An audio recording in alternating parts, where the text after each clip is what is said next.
Merci Marc pour nous avoir inspiré avec les fonctionnements du cerveau. On va repartir sur la donnée avec Guillaume. Et justement, ça fait depuis ce matin qu'on en parle. Donc on a l'impression que finalement, il y en a de plus en plus. Et plus il y en a, mieux c'est.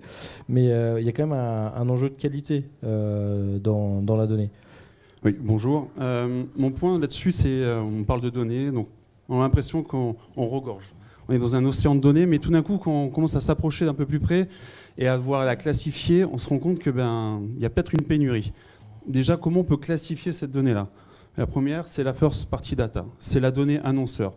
Celle-ci, c'est la premium, elle est à gold, elle a vraiment une pertinence.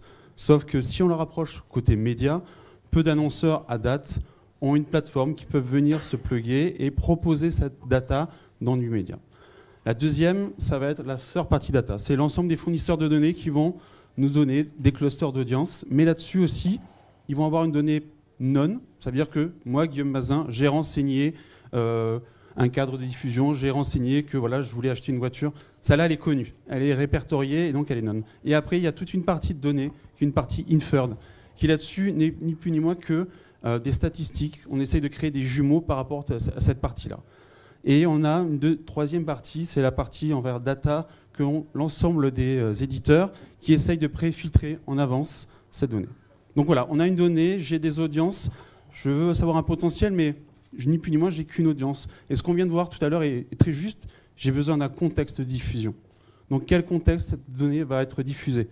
En termes de qualité d'inventaire, en termes de taux de complétion, enfin de plein de critères sur le média. Et c'est l'ensemble de ces données qui font tout d'un coup, qui font sens. Et ça, c'est important. Et là, tout d'un coup, quand je vais devoir les chercher de façon finement, je vais me rendre compte que peut-être que mon potentiel que j'ai sélectionné n'est pas aussi important que ça, et que derrière, il n'a pas une réalité, en tout cas en termes de médias.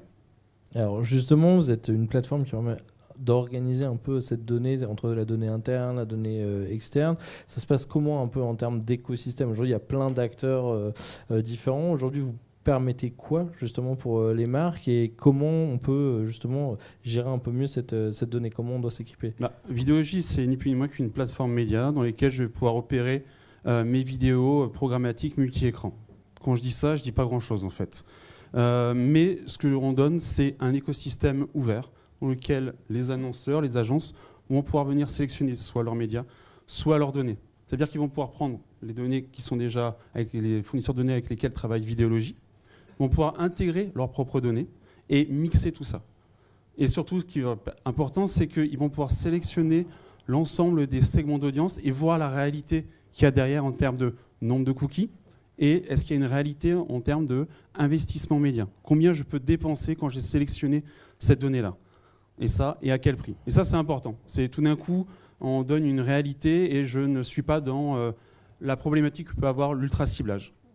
Je reste quand même sur des cibles plus importante pour une consommation plus efficace.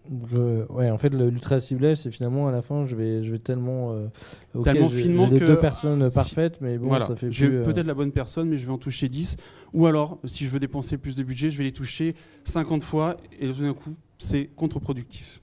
Alors justement, quand on parle de management de données, ça pose pas mal de défis, de challenges. C'est quoi un petit peu on va dire les grandes problématiques quand on parle de management de données? En fait, pour Vidéologie, ça c'est en 3 points. C'est le management de données, c'est l'accès. Comment je donne accès aux données? Comment je donne accès à l'ensemble des fournisseurs? Comment je les interconnecte et je m'assure qu'ils fonctionnent ensemble. Donc ça, c'est un petit peu un boulot de plomberie finalement. C'est aider, faciliter la plomberie. C'est un boulot de plomberie, de mettre des tuyaux, de s'assurer que les cookies fonctionnent, que derrière, je suis bien sur les bonnes personnes. Donc ça, c'est un premier point. C'est un accès. Je donne un accès, je donne la possibilité aux agences et aux annonceurs de sélectionner ces données-là. Deuxièmement, c'est une transparence. Où ils ont une totale transparence de quel segment j'ai sélectionné, à quel prix et comment et combien. Et surtout, la capacité de pouvoir intégrer leur deal dans ce choix de données-là. Donc ça, c'est important. Ouais, ça, c'est une donnée importante parce que c'est vrai que souvent, on dit un peu, des fois, il y a des black box sur la RTB, la programmatique. Ouais. On bosse avec des gens, mais on ne comprend pas toujours ce qui se passe derrière. Donc c'est aussi finalement leur redonner une capacité de lecture claire. Exactement, une capacité de lecture, une capacité de choix, de savoir le coût de cette donnée-là. Et derrière, le contrôle. Je contrôle la data que j'ai sélectionnée, le média, et je peux en tirer des enseignements pour mes prochaines campagnes. C'est vraiment ça le data management. On voit bien qu'on a beaucoup de données à sélectionner, à hiérarchiser. Quand est-ce que je dois l'utiliser, à quel moment et combien. Donc là, finalement, tu nous parles un peu de pertinence face au contexte grâce à des outils qui permettent de reprendre un peu la main, Il y a une contrôle, pertinence quoi. par rapport à mon audience, par rapport à comment je peux aller trouver derrière une réalité média et comment je peux lui trouver un cadre de diffusion qui est optimal en termes de qualité, de taux de clic, de plein d'insights que souhaite avoir, de KPI que souhaite avoir l'annonceur. Et tout d'un coup, je fais le lien entre data, média et insight. Alors, on voit que justement, cette intégration de la data, ça déclenche, enfin, ça nécessite de repenser un petit peu sa façon de fonctionner. Au niveau tendance, toi, aujourd'hui, qu'est-ce que tu vois vraiment? Qu'est-ce que ça change? Quelles sont un petit peu les tendances que tu vois apparaître? Alors, on va récupérer peut-être le slide. Il y avait 6 tendances, en tout cas, nous, on a 6 tendances pour Vidéologie. Pour faire simple, c'était d'aller au-delà de la simple audience. Comme je vous disais, une audience, elle est bien, mais si elle n'est pas dans un contexte de qualité ou un contexte choisi, elle perd toute son efficacité. On peut voir aussi que derrière, c'est la data qui va pouvoir aider ou créer de la créativité. C'est comment, derrière, au-delà de passer d'une audience, j'arrive à passer à un acte d'achat. C'est quand même ce qui m'intéresse. Est-ce que l'audience que j'ai sélectionnée est réellement celle qui va me permettre d'augmenter mon panier moyen? Oui ou non? Est-ce que peut-être j'en ai d'autres qui sont plus intéressants auxquels je n'avais pas pensé? Et il y a un autre point intéressant qui est, alors on va tourner le jargon, la méta-DMP. Et c'est un point vraiment intéressant, c'est le hashtag du jour, hein, méta-DMP. Ouais, on parle de DMP, donc c'est comment les annonceurs, vous pouvez créer votre propre source de données, mais cette donnée-là, elle doit être ouverte. J'insiste vraiment sur l'écosystème ouvert. Beaucoup d'acteurs du marché essayent de créer leur propre écosystème avec des contraintes, des restrictions. Le fait que votre DMP, cette DMP annonceur puisse être connectée, elle peut être connectée à d'autres fournisseurs de données, elle peut être connectée aussi à des plateformes telles que Vidéologie ou tout d'autres, ou alors directement avec les agences. C'est ce qu'a fait en fait Coca-Cola et Starcom. Ils ont créé il y a 1 an leur DMP.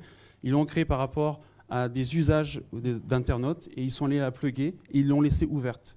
Et c'est cette ouverture qui fait que tout d'un coup, elle gagne en pertinence. Alors concrètement, quand tu parles de DMP et de l'exemple Coca et que tu dis que ça doit être ouvert, ça permet de faire quoi exactement? Enfin, tu peux me donner un exemple? Coca en fait identifie par rapport à certains sites des gamers. Voilà. Ils disent voilà, ces gamers-là, en tout cas ils ont ce profil et ce profil-là pour nous est important parce qu'il correspond à ma cible marketing.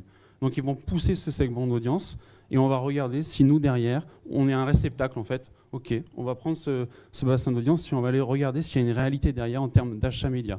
Mais c'est pas suffisant. Derrière, on va me demander, ou Coca ou l'agence demande, je veux un taux de complétion, je veux une visibilité supérieure à 80%. Donc je vais rentrer l'ensemble de ces critères-là et la plateforme, l'algorithme va faire en sorte de livrer cette campagne-là sur cette audience avec ces critères. Mais ça, ce n'est possible que parce que le système est ouvert. Et derrière, le potentiel est important. L'important, c'est le nombre de cookies que j'ai. Combien j'ai de cookies? Quel est le potentiel? Est-ce que je suis obligé de restreindre ou au contraire d'accroître le spectre de mon audience? Alors justement, chaque annonceur, il a un peu déjà des partenaires en data, etc. Aujourd'hui, comment vous vous interfacez avec ces acteurs-là? C'est assez simple. C'est soit ils ont des partenaires auquel cas on les intègre. Voilà. Et c'est leur deal et il n'y a aucun problème. La plateforme est encore vraiment en open source et surtout, c'est du self-service. C'est leur plateforme. Ils utilisent la solution Vidéologie, mais ça ne reste plus moins que leur plateforme. Ou alors ils n'ont pas d'accord avec les annonces. Donc aujourd'hui, ça peut être quoi? Du Nielsen, du Comscore? Alors c'est Axiom, Exelate pour les fournisseurs immédiats. Et après aussi, on a des deals avec Nielsen Monde pour choisir le cadre de référence. Soit le cadre de référence est celui de Vidéologie par rapport à l'ensemble des fournisseurs de données, ou alors je décide que ma référence sera Nielsen Médiamétrie, auquel cas je peux switcher dans la plateforme et être sur cette base de référence. D'accord. Donc ton conseil finalement, c'est un petit peu reprenez la main sur la donnée en étant assez ouvert sur l'écosystème des acteurs. Prenez la main. C'est ça, c'est prenez la main et surtout attention à l'ultra ciblage et derrière au type de data qu'il y a. C'est le mix de tout ça qui fait que j'ai un potentiel et j'ai une réalité média. À vouloir trop cibler, on s'y perd. Bon, bah écoute, merci. Je pense que ça donnera envie à quelques-uns de venir voir Vidéologie. Merci à toi.